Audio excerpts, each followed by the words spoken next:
Hello everyone, this is your host Urvashi Chauhan. Welcome back to another episode of Courts Today by Live Law, your one-step destination to all legal developments in the country.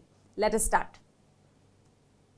Opposing the calls for Re-NEET examination and cancelling the results of the NEET UG 2024, a petition has been filed by 56 Gujarat-based medical students in the Supreme Court for not reconducting the NEET afresh.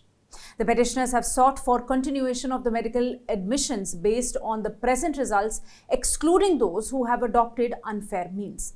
They have urged the top court to issue a writ of mandamus to the National Testing Agency, restraining them from cancelling the NEET UG 2024 in light of the hard work and time put in by the petitioners to successfully clear the examination. It is contended that allowing Re-NEET would be unreasonable for those students who have qualified the exam through fair and honest means and would violate their fundamental rights under Articles 14 and 21A. The petition also states that constant media coverage over the calls for Re-NEET has created much anxiety and duress among the students who have qualified the exam with their hard work. Let me remind you that coming Monday, when the Supreme Court reopens after the vacation, a bench led by CJI D.Y. Chandrachud is scheduled to hear the batch of petitions challenging the alleged malpractices and irregularities in the NEET UG 2024 examination conducted by the NTA. Stay tuned.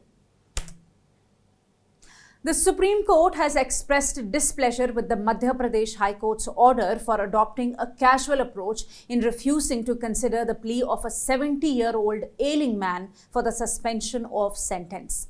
While granting bail to the petitioner, the Supreme Court said that the plea for a suspension of the sentence should be considered liberally in cases of fixed-term sentences unless an exceptional circumstance arises. The vacation bench comprising Justices J.B. Pardiwala and Ujjal Bhuya was hearing the plea of the 70-year-old man whose vision is almost 90% impaired. The petitioner has served 2 years of sentence out of the 4 years of rigorous sentence imposed on him. He preferred a plea for suspension of sentence pending the appeal against the conviction. However, the plea for suspension of sentence was rejected by the High Court without providing a reason. The top court said that the High Court had passed a stereotyped order without any application of mind, as it said nothing about any exceptional circumstances. Therefore, the court has issued notice to the state and has granted bail to the petitioner subject to the conditions imposed by the trial court. A public interest litigation has been filed in the Supreme Court seeking directions to the Bihar government for a thorough structural audit and constitution of a high-level expert committee to identify any weak bridges that might need to be demolished or strengthened in the state. The petition has been filed in the wake of reports regarding collapse of 9 bridges in the last 15 days, including under-construction bridges. It highlights the multiple bridge collapse around river areas including the Araria, Siwan, Madhubani and Kishanganj districts. The petitioner has sought real-time monitoring of the bridges based on the same methodology developed by the Ministry of Road Transport and Highways, Government of India through its policy dated 4th March 2024 for preservation of national highways and centrally sponsored scheme. A West Bengal Raj Bhavan employee who raised sexual harassment allegations against the state's governor C.V. Anand Bose has now approached the Supreme Court challenging the immunity claimed by the governor from criminal prosecution as per Article 361 of the Constitution. The petitioner argued that this article does not bar police investigation against the governor.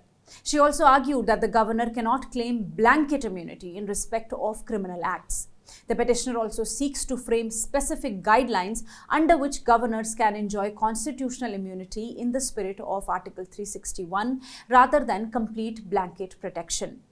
Let me tell you here, as per this Article 361, blanket immunity is granted to governors of states from being answerable to any court for the exercise and performance of powers and duties of their office or any act done in furtherance of the same.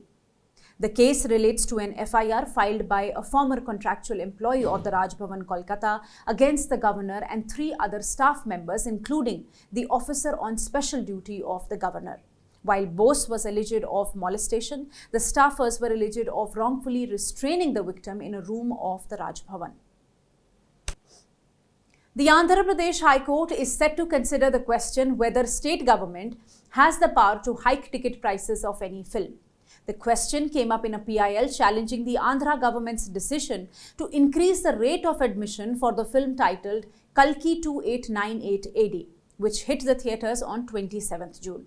The plea challenges a clause in government order issued in the exercise of powers under the Andhra Pradesh Cinemas Regulations Act, which states that the government is authorized to fix the rate of entry for a super high budget film for the first 10 days.